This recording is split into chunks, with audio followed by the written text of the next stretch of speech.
Hello, Glump here. Something I wanted to talk about today was why the flip you can't even like lock in. Like, why is it so absolutely glob-forsakingly difficult to lock in?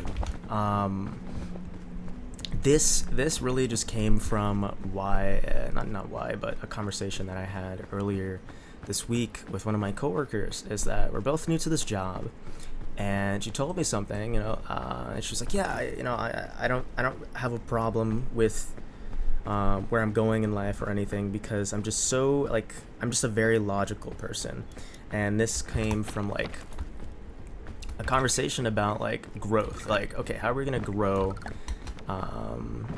as people to move forward within this sort of environment, because we got yapped, our ears were yapped off beyond comprehension about growth mindset. And then she said this thing about being logical, about like, I just know what to do, so I'm just going to do it. But then like we wouldn't be having, I guess people would just want to talk about locking in, stuff like that. But long story short, what I said, and basically is the thesis of this, is that it doesn't matter how absolutely, let's say, locked in you are as a person. It doesn't matter how locked in you are. If your heart is in a different place than your mind, then nothing is going to happen. Your heart is always going to win. Like a simple example, let's talk about, like, let's say you're like, oh, I see the muffin and I really can't eat the muffin. I know I shouldn't eat the muffin. I'm on a diet or something, but you still eat the muffin, right? Simple example. You could say, okay, that's a willpower diff. I have really great willpower, but wouldn't it be great to not have to make that conscious willpower effort?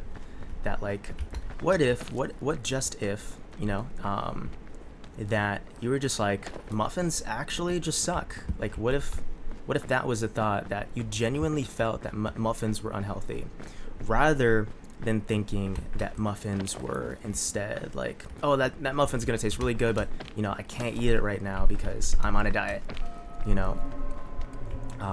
This idea of shifting perspectives rather than constantly disciplining yourself. I think that's a better way of putting it. For example, a self-example would be in college. So in college, I basically, I was doing computer science, and it turns out that computer science had nothing to do with making websites or doing anything about development. It was actually just a math major in disguise, and that was the boogeyman to me. I'd always been bad at math. I mean, not bad at math. I wouldn't consider myself a math wizard, but I passed my math classes, but I wasn't anything on par of exceptional. I passed the class, and then after I got that A, like, I would completely forget about it. Pre-calc, forgot about it. Anything that I learned, forgot about it. I took the class, bada bing, bada boom, passed it, and I was done. And that was high school. So coming to this realization, I was like, oh shit, I suck at math. But instead of having this perspective, because I was like, I can't really do anything about this now, because if I don't like pull forward with this, I'm cooked. So I better actually figure out a way to deal with this problem. And at the time, I was being a college student, going to parties, drinking, whatnot, whatever, being an absolute hooligan, for whatever reason. And what really helped me, I saw this one clip where this guy was just like, the person you trust the most is actually just yourself.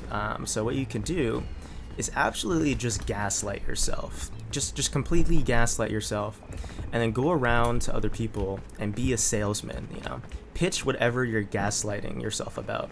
So if you're gaslighting yourself, in my case, about math, every time I got the chance, I would walk up to somebody and I'd somehow try to sneak, math into the conversation somehow. I'm like, I've been really struggling with this math recently, and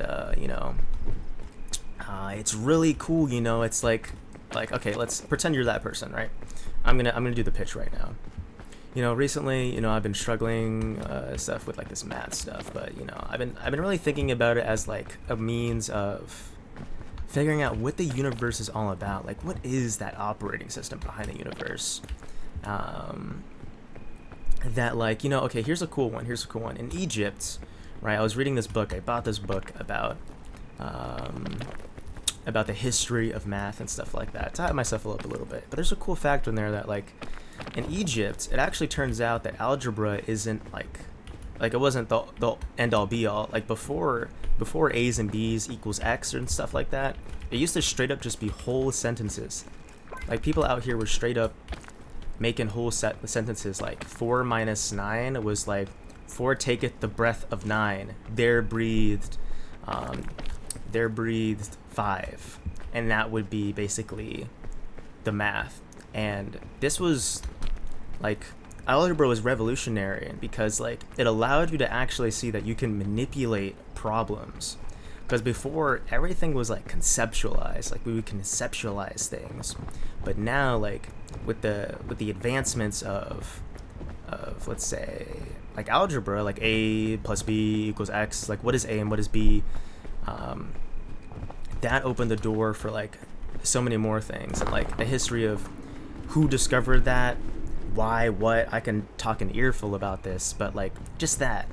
Sort of those things. Like, get yourself a book, go on YouTube, find a freaking, like, an edit of whatever you're doing. Like, you want to get good at swimming? Watch swimming edits. Consume, like, swimming content. Just like if you were going to learn a new language, like, say you're trying to learn a new language, what do they say? Immerse yourself in it. So, like, what if you just immerse yourself inside of whatever you are trying to accomplish? So I tried immersing myself in math. And in doing so, and absolutely gaslighting myself, I still burnt out, you know. But in doing so, after I burnt out of that persona that I was absolutely faking,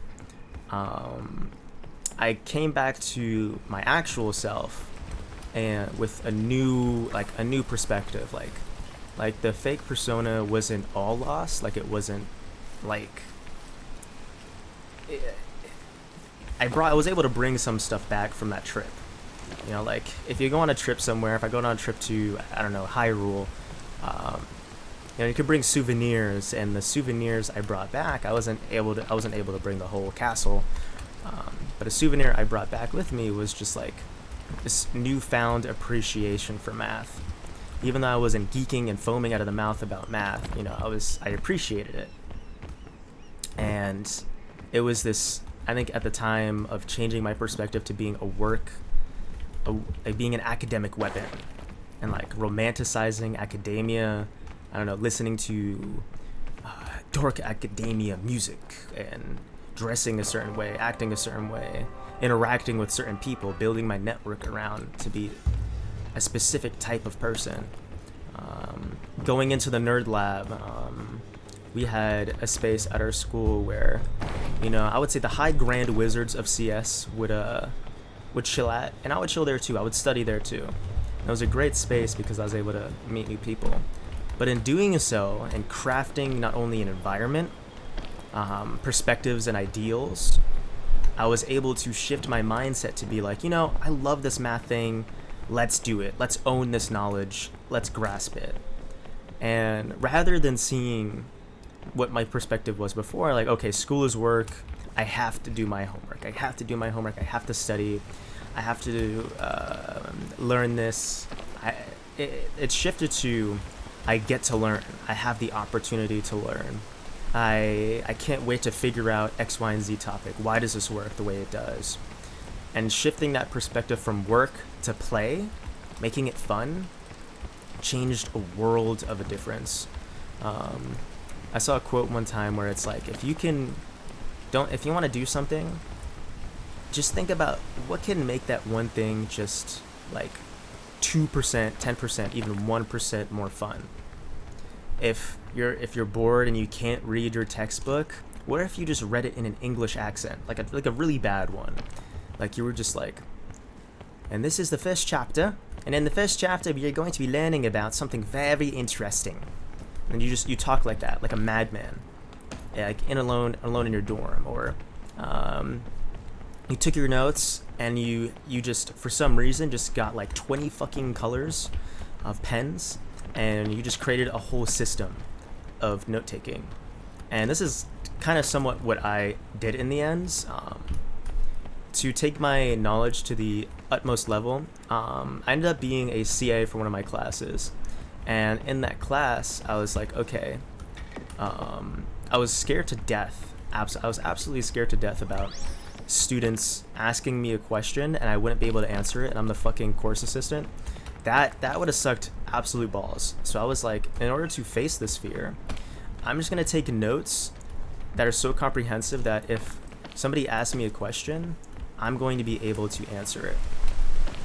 And that's exactly what I did. And from that, I absolutely take the best notes I've ever done in my life. Because usually I take notes and I just try to osmosis it. You know, I just try to straight up like sit there in class. Because, you know, when you take notes, it sucks because the teacher starts talking. And the moment you write down one thing, they're already on the next slide. And you're absolutely cooked. So what I did was I would sit in class, listen. You know, I would sit in again for the same class, even though I didn't have to. And I'd keep up with the course slides and a class that I wasn't taking, but I was CAing for. And I would revisit the notes and I would learn LaTeX. You know, I downloaded it on my computer. I got it in VS Code running because I wanted to export it to GitHub and fucking, what is it? And Overleaf, a software that allows you to write this stuff, charges you to just export it to GitHub. So I was like, I'll download it on my computer because that will be free. So I did that, and I would create my notes and I would send them to everyone in the class. In doing so, this is a long tangent, but hold with me. In doing so, right, I was able, like, people were looking at my notes, and it turned out people liked my notes. I was like, oh, okay, now, like, it actually matters. Like, people are looking at my stuff. Now I have the pressure. And this is another thing that I've seen, like, a nice quote that talks about, if you really want to succeed in whatever you're doing, having a goal and having an anti-goal is very important. That having a goal is nice, like it gives you a direction, so you'll move in that direction, right? But at the same time, having an anti-goal of like, well, what happens if I don't do this? Like, what if I'm cooked? What is that situation? And having fear and a want propels you 100 times more than before. So that was my goal now, because people relied on me to produce this content, and if I didn't produce it, you know, they would be cooked. Or in my CAing job, like, if I couldn't answer a question, like I'm getting paid for this, I'm fucking with someone else's education. I'd rather not fuck someone else's stuff up.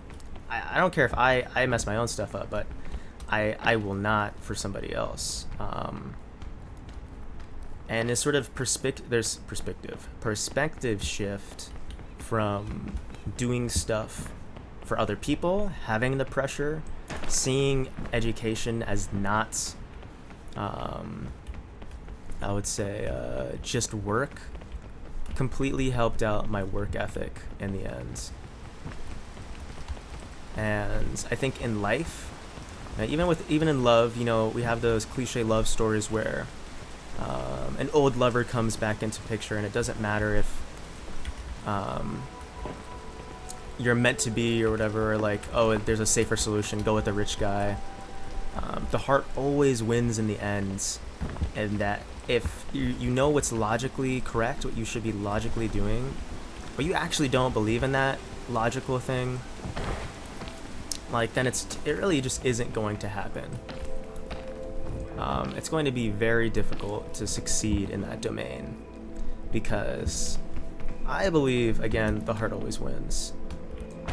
So what we should really be doing is searching for, let's say, perspectives, and really trying to align yourself with that perspective. Like, how can I see school as not work? What would be a better perspective? Knowledge gaining something that's valuable, being smart, having a value system of thinking something is smart. Another avenue that made me think about this is video game. Like, I had a really bad relationship with video games, and I really wanted to quit it. And here I am right now playing a video game. But I feel like my relationship now is way better than it was. I was an incredible addict before. Oh my gosh! Wait. Okay. I was crazy addicted, and it was more about, to me, oh, I can't play Overwatch. I would play Overwatch so much. I can't play Overwatch right now. I can't play Overwatch right now. I have to lock in. And my willpower was so much against Overwatch. Like, I can't do it. I really want it. Like, I would affirm my belief that I want it. Like, oh, I really want this thing, but I can't. And I feel like that was the biggest mistake I was making. Because the biggest mistake I was making was saying that I believed that Overwatch was something that I wanted, when in reality it wasn't. And it wasn't until I got the stigma around video games where I was just like, I thought about it like this, like, if I play Overwatch and I get really good at this character, right, and it's a video game, but then let's say Overwatch just shuts down tomorrow, where do all those skills transfer? You know, people can make arguments about, like, oh, like, I can give callouts and I can be a team leader, but is that really the truth, or is that just the truth in an Overwatch setting? You know, like, my skills of Tracer isn't going to transfer into creating this algorithm right now. Like, that's not, or into an actual something I can monetize. Sure, you can make content, whatever, but like, are we trying to make content? Like, the original premise in the first place, if you were trying to quit something, like, you wouldn't want to romanticize it to any degree. So after I saw that as, like, okay, what if I saw life, like, what are the things that I enjoy about Overwatch? Why do I think it's cool? What are the things that I absolutely adore? And it's about getting good. I was like, okay, so I love getting good at things. How can I apply that to real life? I can just get good at something IRL. And if I can get good at something IRL, you know, I'll get that same itch as Overwatch, you know, feeling like you're proficient in something. Because if you feel like you're proficient in something, I don't know, there's just something about being proud and about being purpose-driven. I think that's what I'm looking for. It's about, like, centering purpose around a video game isn't going to be, I don't think, healthy in the long run, because we'll say things like, yeah, I'm a Reinhardt main, or I'm an X, Y, and Z main. I could not tell you who I main in Overwatch, because at this point I've pretty much played every character to a reasonable degree. But in the end, it's like, how can I center my purpose around something? You know, okay, my purpose is going to be, I'm going to be really good at computer science, about my career path. You know, I'm going to be all in. And we've seen those people who absolutely go crazy about being all in about something, where they just do crazy things because they're obsessed. And I think it's that obsession that carries us into the long run. That if you can be truly obsessed over something, that you're going to do great things. Like, I think it was my obsession, like, because in college, it was my obsession with, I'd come home. All right, I wouldn't even come to my dorm sometimes. I just, after class, I'd go to the library, and I just take notes. I try to condense all the information I learned today in a format that I found that was understandable. I would go over all the lecture slides and basically recreate the entire lecture in a way that I thought that I could understand, that other people could understand, that I could go to somebody and teach them or even give them my notes, and they would just understand the content in the class. And I think shifting my mindset in that direction helped out tenfold, truthfully. I am absolutely stuck here. I don't know where to go. Anyways, but I think it's really that obsession, that path, that thought, that purpose. And once you center yourself around a specific purpose, and you really, like, fuck with that purpose, like, you heavily fuck with that purpose. You can't half like it. You can't half be doing work or half be resting. Like you're either working or you're not working. Like, none of that, like, I think we've all done it probably, or I'm probably projecting, where maybe you do work but you listen to a podcast while you do it, but you're not really 100% like focused, and what that leads to is like you absolutely not paying attention to whatever's going on in the lecture or whatever you're doing, and it makes it like 1,000 times longer if you were just to instead just like absolutely lock the fuck in and just give it like maybe 1 hour of focused like a pressure or whatever. Like if you just focus on it purely for 1 hour, you ain't got to do a marathon, you ain't got to sit there for an absolute millennia. Just take that 1 hour out and do it. I guess that also comes to like pacing yourself. That leads into stuff like being able to pace yourself. Like I feel so much that when we try to get into something new, we try to boil the sea. In that sense, I mean, like imagine trying to boil actually trying to boil the sea. That's a gargantuan effort. But you know, you can take a scoop of the sea, like you can scoop it in like a pan or something. Definitely boil that. That's gonna probably be 100 million times easier than anything else. And I think life should probably be taken that way as well, like taking it in minuscule steps, because it's very easy to overwhelm yourself, I would say.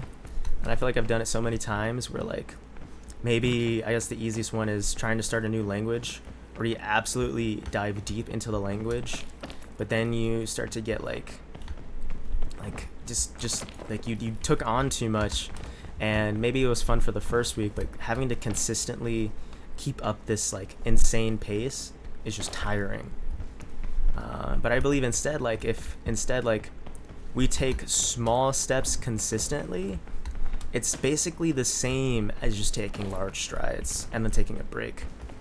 I don't know if anyone here is like into working out or whatever, but like when you work out, you don't work out every day. You work out one day for like a specific muscle group, and the next day you don't work that muscle group out anymore. You give like a 48-hour grace period or for that muscle, so you have a rest day.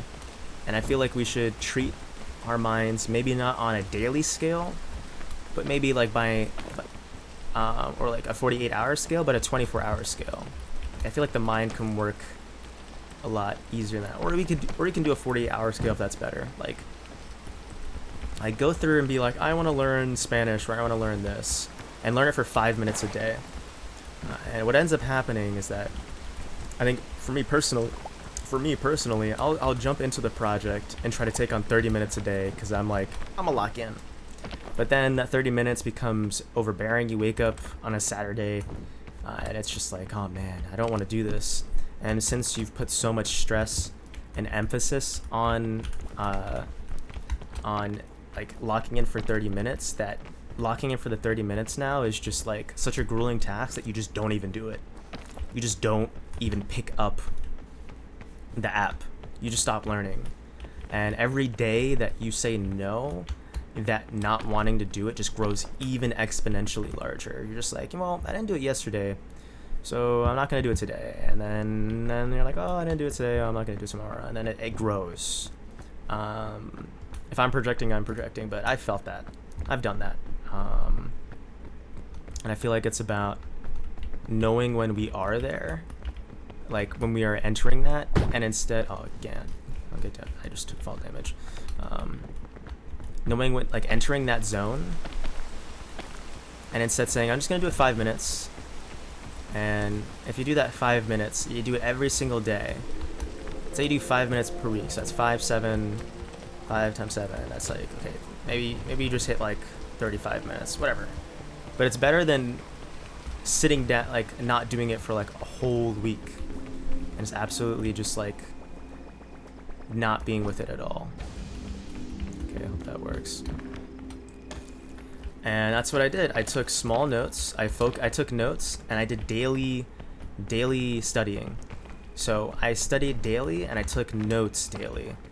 And by doing so, when it came to the finals or tests, like I didn't study at all. Like I kid you not, when the tests rolled around, I did not study. Maybe I'd skim my notes or there, but it didn't matter because I had been studying minimally. Like I focused on like placing that perfect brick. before dude, what's his name? The guy who said, "Ah, that's hot, that's hot." I was about to say Miles Morales, bro. Not Miles Morales. Not Jim Carrey. I think it had an M in it. Anyways, you probably know who I'm talking about. Jaden Smith's dad. Jaden Smith. Okay, his last name is Smith. Will Smith? No. No, it's on the tip of my tongue. Absolutely. Whatever. He has a quote.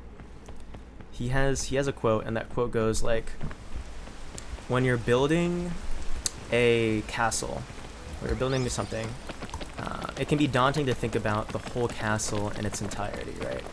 You think about the whole castle, you're gonna have a feeling of absolutely being cooked. Like, it's such a daunting task that you probably don't even want to start it. But instead of that, and maybe you just start placing bricks willy-nilly there, here and there, just to get the castle done. I just want to fix the castle. I want to get it. I want to make it. I want it done. But then maybe you'll have like a terrible structure, maybe a terrible foundation, and by the time you've gotten to the top, your foundation's crumbling. You ever take a class and you've passed the midterm or whatever, you did all these things, but by the time you get to the end of the course, since you were just rushing everything, you forgot everything in the first quarter of the semester because the foundation is really rocky. You didn't really understand everything, you just memorized it.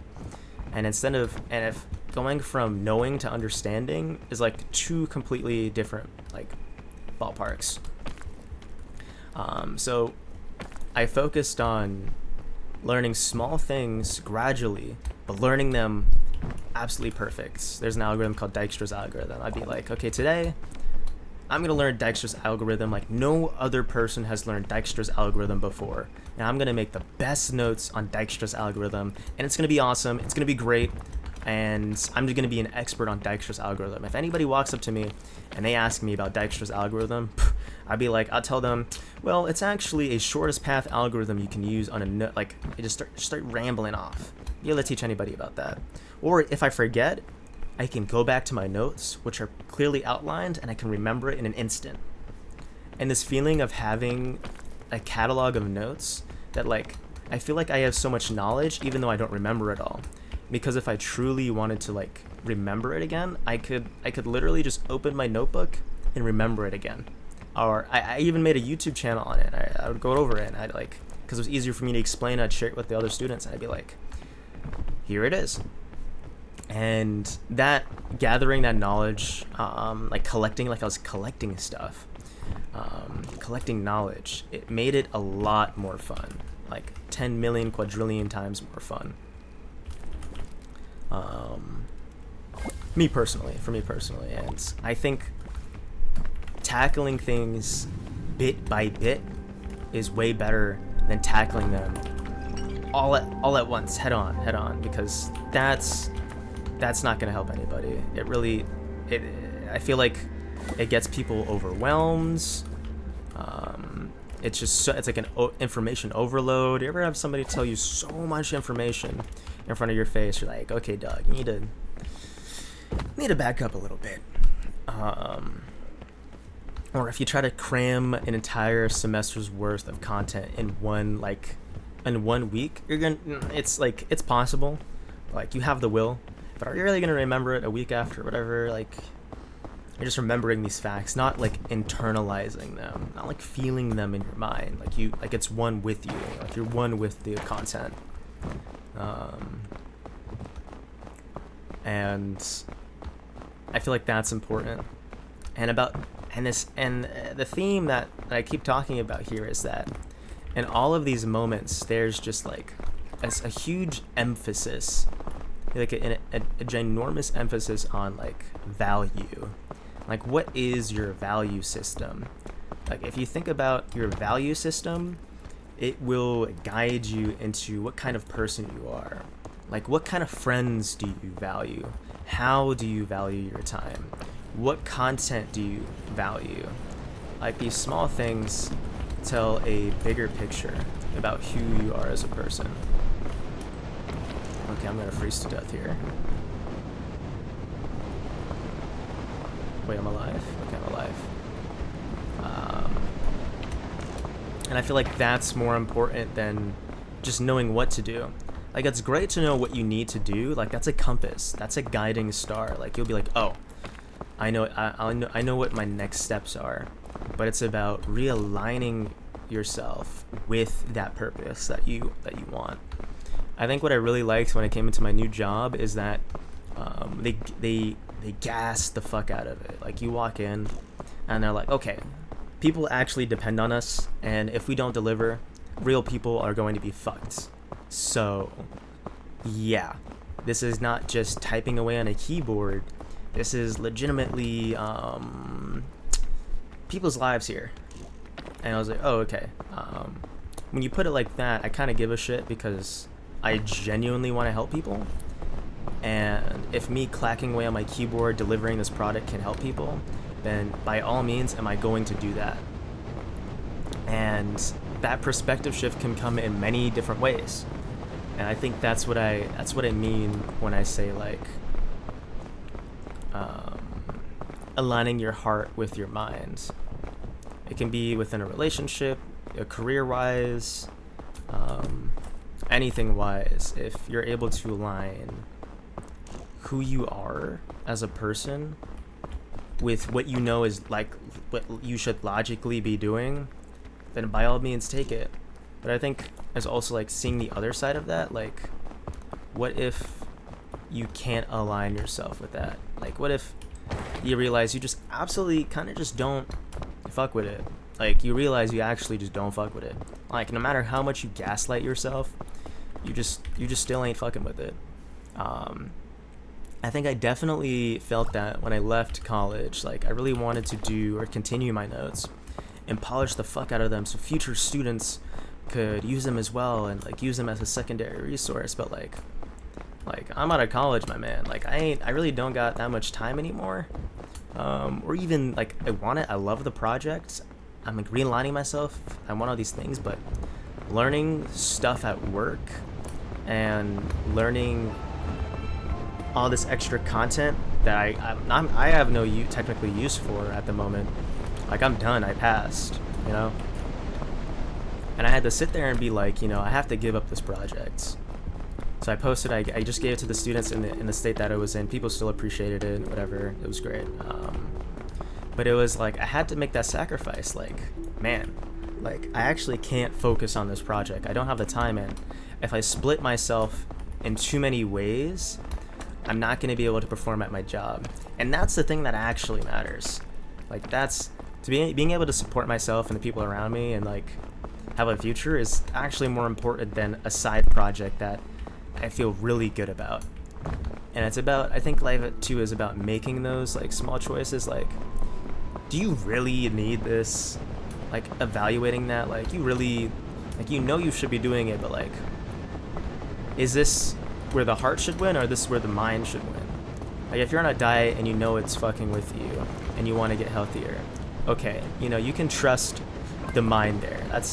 I think that's a moment we can start trusting that noggin of ours. But, like, if we really like art, like, let's say I love art too, and I'm like, you know, man, you know, instead on my free time, you know, I think I would much rather draw and be happy in this instance and not have to punish myself like every 5 seconds to be locked in.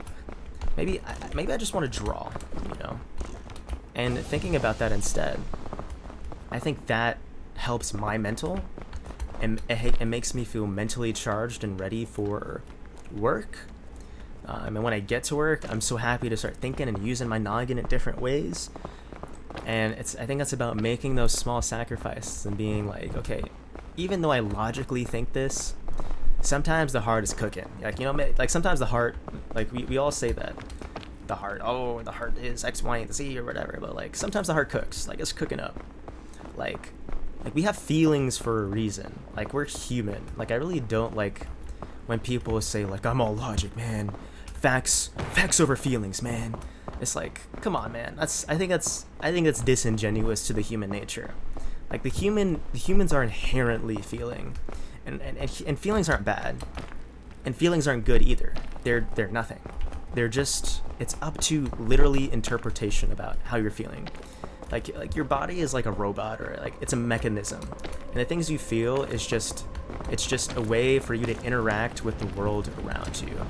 And it's up to your brain or your heart to interpret these things and saying like, okay, is this important? Is this not important? Should I be scared or worried about this? Should I create a plan about this?